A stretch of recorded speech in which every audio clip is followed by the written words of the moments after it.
Today on General Hospital, Willow tries to reason with Drew, Sidwell hosts a party, and Lucy and Ava can barely remain civil towards one another. At the Quartermaines, Leo and Wiley run into the living room where Tracy was trying to relax and read. Cody and Michael follow, and Leo and Wiley open a box to show her what they found in the stables. The box is empty, and the boys assume it got out. Cody tells Tracy the boys rescued a frog, which out back cornered in the stables. Michael and Brooklyn find the frog behind the tree and direct the boys out with it. Cody then wishes Tracy a happy, belated Merry Christmas and says he's headed to Alexa's place to thank Molly for helping him out with James. Tracy explains she used to try to force the family to celebrate Boxing Day today in Lord Larry's honor, but Olivia turned it into a big. She admits she's missing Monica today. Ned speaks with Olivia in the foyer and thanks her for putting up with his mother, as this holiday without Monica has left Tracy a bit snippy. Olivia says she's come to love Tracy, and they both love. Himshin says his heart attack brought so much into perspective for her.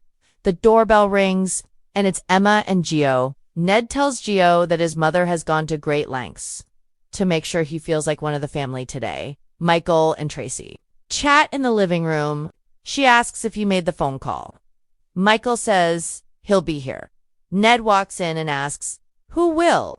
At the Davis home, Christina and Molly want Alexis to join them to watch cheesy Christmas rom-coms and eat Chinese. Alexis can't take a break as she has to get back on top of Willow's case after the disaster that was Portia. If she fails, they will never see Scout again.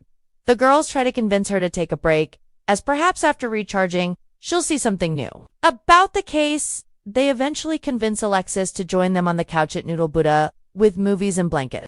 There is a knock at the door, yet nobody is expecting anyone, and Molly panics when she sees it's Cody. She quickly fixes her hair and invites Cody in to join them. Alexis suggests that Christina come with her to the kitchen to get Cody a plate of food and a drink. Molly and Cody sit on the couch, and Cody says he came over to ask her if she was free on New Year's Eve and if she would like to ring it in with him. Molly says she'd love to, and they kiss. At his place, Willow listens in as Drew rants and rails at Martin over the phone about the mess Alexis has caused. Willow checks in on Scout, who presents for Alexis, Christina, and Molly, and doesn't know if she'll get to give them to them. Willow hugs the girl and promises to make sure they will get their presents. Scout misses her mom so much, and she could see her family if only her dad would let her. Scout goes to her room for the evening as her sitter is coming. Drew gets off the phone, and he and Willow have plans to go to Sidwell's party. Willow tells him Scout is feeling very alone. This is the second Christmas without her mom, and she thinks Scout should spend the evening with her grandmother. Drew has made it clear that Alexis can only see Scout if she wins this trial. Willow says this isn't about the case, but Scout is the only leverage Drew has against Alexis. Willow says this is about his unhappy daughter. She tells him to consider this as a gift for Scout and for her, not a concession to Alexis. At Windermere, Lucas and Marco are dressed for a Boxing Day party, which is a tradition in their family. Pascal watches the couple embrace. Lucy arrives and thanks Sidwell for her lovely gift, showing off her diamond earrings. He calls them a small token of his affection. Lucy assumes it's just the two of them when Ava appears. The women have to keep from clawing each other's eyes out. Ava heads to the living room and hands Lucas a martini. Lucas is stressed out as this party is important to Sidwell and Marco is important to him. He's glad that his aunt is here.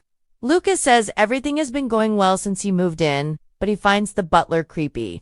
Ava says that in time, this place will feel more like his home, and he can order the hovering creep to scram. Jordan arrives at the party, and Sidwell wants to talk shop with her quickly.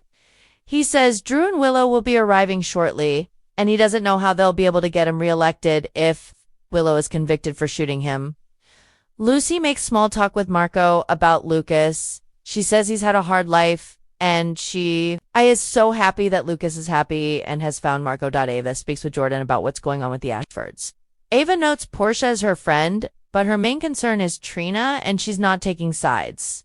Jordan feels there are no sides to be taken as Lucy, Sidwell, and Ava try to make small talk. Ava notices a bust on his mantle and notes it would sell for a considerable price. Sidwell says they've been through too much together so that he couldn't sell him at any price. Sidwell excuses himself when Drew arrives, and Lucy tells Ava this is a party, not a chance for her to make a quick buck. Ava says Jens has a very particular taste for art.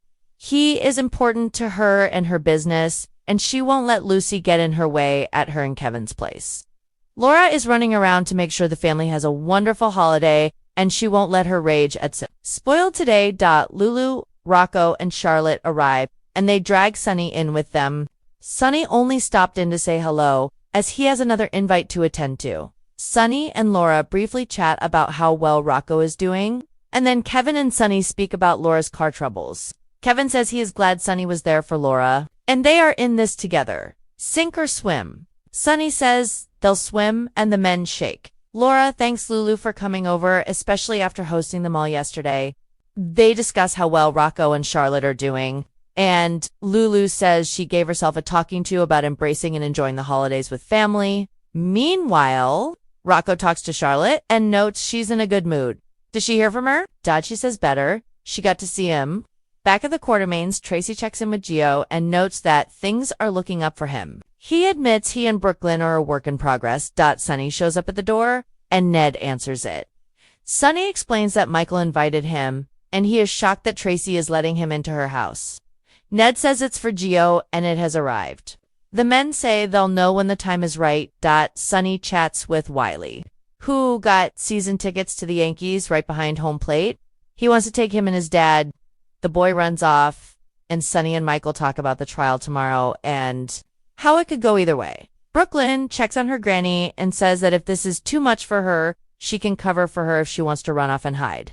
Tracy says Monica always opened the home for the holidays, so she is going to carry on the tradition as best as she can. Suddenly, Leo walks in with a violin case and tells his dad that he forgot to give Gio his present. Leo found it in his dad's closet when he was going to look for a tie, and it's a Stradivarius. Basically, the best violin in the world, the boy proclaims. Since Ned doesn't play the violin, he assumed it was for Gio. Ned and Sunny explain that they bought it for Gio, but they wanted to wait for the right moment to give it to him. Wiley thinks Gio should play something to cheer Aunt Tracy up, as she's missing Monica. Leo agrees that a song will make them all feel better. Leo presents Gio with a new violin as the entire family He opens it, takes it out of the case, and walks into the foyer alone. He breaks down in tears.